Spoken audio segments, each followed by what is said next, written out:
एक छोटे से शहर में रहते हैं पंडित जी, जो न तो पंडिताई करते हैं न किसी पंडित के घर पैदा हुए हैं, लेकिन फिर भी पूरा शहर और अब तो इंटरनेट की बदौलत जाने कहां कहां के लोग उन्हें पंडित जी के नाम से ही जानते हैं।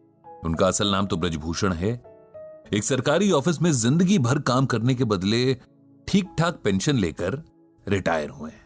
घर में सिंपल सी वाइफ है, 2 बेटे हैं जो बड़े शहरों में अच्छे जॉब्स पर हैं।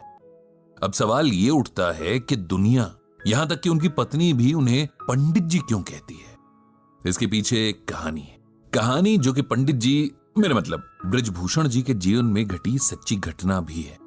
बात उस दौर की है जब हमारे देश में कंप्यूटर रेवोल्यूशन शुरू ही हुआ था। तमाम बड़े सरकारी ऑफिसेज में कंप्यूटर लगाए जा रहे थे और एम्प्लॉइज को उन्हें चलाना सिखाने के लिए ट्रेनिंग दी जा रही थी। ब्रजभूषण जी हमेशा से पढ़ने और नई चीजें सीखने के बड़े शौकीन थे। उन्होंने न सिर्फ लिटरेचर बल्कि रिलीजियस किताबें भी बड़े इंटरेस्ट से पढ़ी थी। बल्कि उनकी पत्नी के शब्दों में कहें तो रामायण और गीता तो वो घोट कर पी गए थे। अक्सर घर और ऑफिस की महफिलों में बहुत सुंदर शब्दों में रामचरितमानस की चौपाइयां और गीता के श्लोकों की बड़ी सिंपल और इजी एक्सप्लेनेशन देते थे। अब जब कंप्यूटर सीखने की बारी आई तो उन्होंने इसमें भी बड़े इंटरेस्ट के साथ पार्टिसिपेट किया, जबकि उनके साथ के बाकी लोग जाने क्यों बड़े बेमन से कतराते हुए ट्रेनिंग में हिस्सा ले रहे थे। उन्हें ट्रेनिंग देने वाली टीम कहीं बाहर से आई थी। 4 जवान लड़के जो शायद अभी अभी पढ़ाई पूरी करके निकले थे, इन्हें सिखा रहे थे। इस टीम में एक लड़का था जो बहुत कूल और काम नेचर का था। बड़े पेशेंस से इन लोगों को सिखाता था और कभी भी बेवकूफी भरे सवालों पर गुस्सा नहीं होता था। इस लड़के का नाम संदीप था।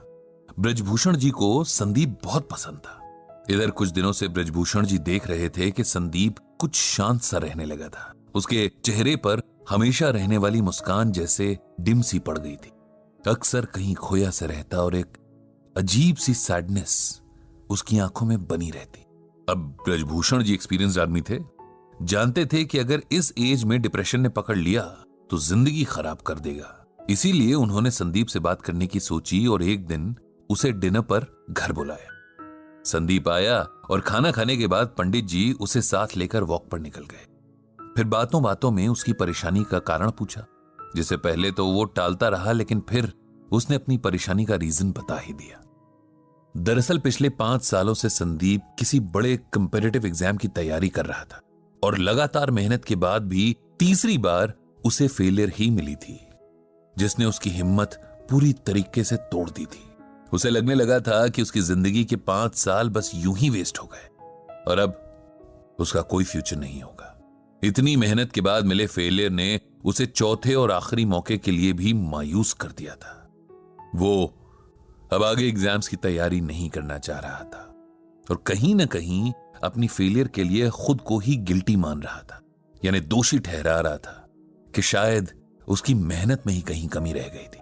यह सब सुनकर ब्रजभूषण जी ने तुरंत संदीप को श्रीमद् भागवत गीता का यह श्लोक सुनाया। कर्मण्येवाधिकारस्ते मां फलेषु कदाचन मां कर्म फल हेतुर्भुर्मा ते संगोस्त्व कर्मणि। जानते हो संदीप, इसका मतलब क्या है, मीनिंग क्या है? ये श्लोक भगवत गीता के दूसरे चैप्टर का 47वां श्लोक है। जब अर्जुन रणभूमि पर अपने सगे संबंधी, अपने गुरु, भाई और दोस्तों को देखकर युद्ध छोड़ देना चाहते हैं, तब भगवान उसे गीता का उपदेश देते हैं। और गीता का ये श्लोक तो संपूर्ण गीता की समरी जैसा ही है। इसका अर्थ अगर समझ लें तो जीवन की सारी परेशानियां दूर हो जाएं। संदीप ने पूछा कि आखिर क्या है इस श्लोक का अर्थ और इसमें ऐसा क्या है जो आप इसे हर परेशानी का सलूशन बता रहे हैं? ब्रजभूषण बोले, इसका अर्थ है कि हे अर्जुन, तेरा अधिकार कर्म करने में है, उसके फल में नहीं। तू कर्म के फल के प्रति आसक्त ना हो या कर्म न करने के प्रति प्रेरित ना हो। सिंपल वर्ड्स में कहें तो हम में से हर कोई कुछ भी करने से पहले उस काम के रिजल्ट के बारे में सोचता है। जैसे बच्चे पढ़ाई शुरू करने से पहले फर्स्ट आने की विश करते हैं। बिजनेसमैन दिन की शुरुआत में ही शाम तक मटेरियल पूरी तरीके से यूज हो जाने की विश करता है। इंजीनियर नक्शा बनाने से पहले ही कोई मास्टरपीस बनाने की ख्वाहिश रखता है। हाउसवाइफ सब्जी काटने से पहले ही सोचती है कि आज का खाना खाकर तो उसका परिवार उसकी तारीफ करेगा। हर कोई अपने हर काम से अच्छे फल की उम्मीद करता है, जबकि हमारे हाथ में सिर्फ और सिर्फ अपना काम करना है। उसका रिजल्ट क्या मिलेगा, कैसा मिलेगा, कैसे मिलेगा, इस पर ना तो हमारा कोई कंट्रोल है और ना ही राइट। ये सुनकर संदीप बोला, अगर हम रिजल्ट की इच्छा ही नहीं रखेंगे तो उस काम के लिए मोटिवेशन क्या रह जाएगा? ऐसे तो हम कोई भी काम बस टाइम पास के लिए ही करेंगे, नहीं? ब्रजभूषण जी बोले, नहीं, इसका यह मतलब नहीं कि हम अपने काम में इंटरेस्ट ना लें या अपने एफर्ट्स में कमी करें। इसका मतलब यह है कि हम ये समझ लें कि हमारे कंट्रोल में सिर्फ हमारा काम है। उदाहरण के लिए, एक बच्चे का काम पूरे साल भर अच्छे से पढ़ाई करना है, लेकिन परीक्षा का रिजल्ट और भी कई बातों पर डिपेंड करता है, जैसे कई बार कॉपी चेक करने वाले के मूड पर भी।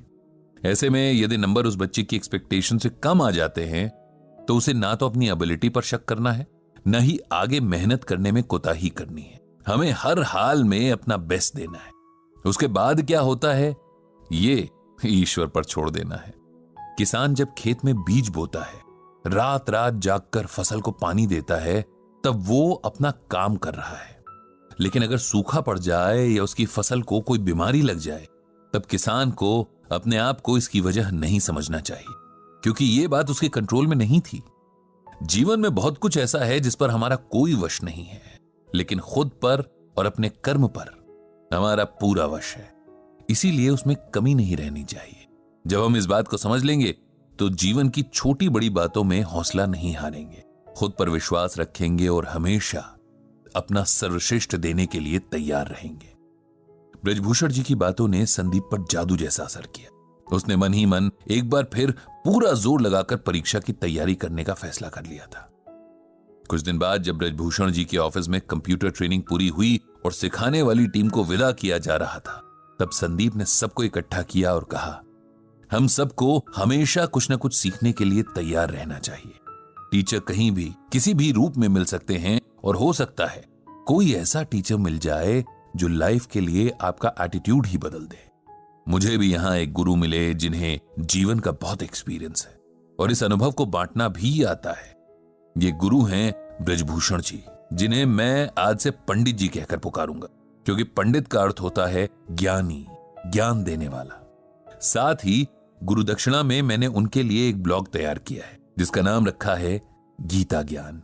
इस ब्लॉग से पंडित जी गीता के जरिए लोगों को उनकी परेशानियों में राह दिखा सकते हैं, उन्हें उम्मीद देकर नए ढंग से जीना सिखा सकते हैं। इस तरह उस दिन से ब्रजभूषण जी का नाम पंडित जी पड़ गया और उनका गीता ज्ञान ब्लॉग एक जरिया बन गया जहां लोग अपनी परेशानियां पंडित जी को लिखकर गीता के जरिए उनका सलूशन पा सकते थे।